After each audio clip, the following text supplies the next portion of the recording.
We have a great deal to get to today, and we begin with this. A former health services contractor in the state of Maine now stepping forward, revealing an alleged fraud scheme in his state's Medicaid program, which he compares directly to the heinous scandal currently engulfing Minnesota. We all know what's happening there.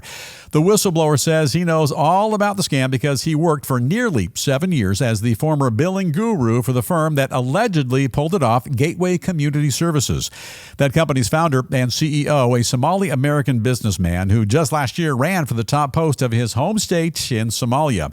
Now, the whistleblower claims that while he worked for Gateway, the company was responsible for monitoring health staff visits to disabled and low-income clients and then charging taxpayers for those services. However, he says that in reality, a large number of those visits, they never took place at all. Goes on to claim the company intentionally fudged their electronic data, eventually billing Medicaid for work which was never performed, and that the questionable activity skyrocketed exponentially during the COVID-19 pandemic. According to reports between 2019 and 2024, Gateway received nearly $30 million in payments from the state's MaineCare Medicaid program. Meanwhile, a number of furious state Republicans now calling for a thorough investigation into the alleged welfare fraud, and they're accusing Democratic Governor Janet Mills and her administration of an outrageous betrayal of Maine taxpayers by neglecting obvious and credible reports of Somali-linked systemic fraud in Maine's Medicaid system. Well, for his part, the company's founder says he makes no apologies for building a successful business. Says he's given back plenty to his Maine community, that he's proud to support his people back home as well, and that he started the organization in the first place to help immigrants who needed mental health treatment but who didn't really feel safe going anywhere else.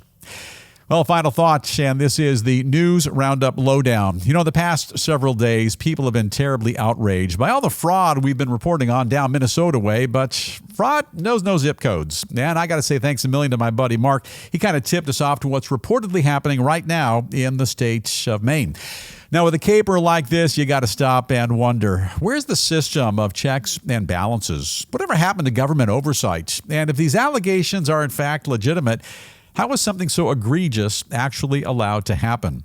Also, Maine may be a bit of a hike from whichever state you call home, but if it can happen there, perhaps it could happen, or maybe is happening right now in your home state as well.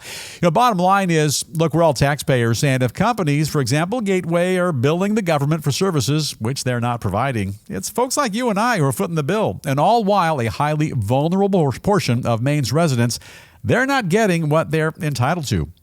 Stories like these are unpleasant to bring up, but the more we all know about how certain companies may be defrauding local, county, state, or federal agencies, the more effectively we'll be at holding everybody accountable.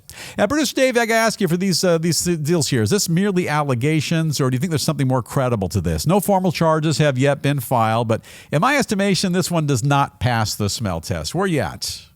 Look, this guy says he worked for the company that was allegedly committing the crime, so he clearly knows what he's talking about. Yeah. This Gateway organization, I've never heard of them until right now. They're over in Maine. They've got some explaining to do the way I see it. And if there's been any wrongdoing, investigators, they'll get to the bottom of it. And we've all got to demand a full accounting of exactly everything that's going on there. We all got to find out more.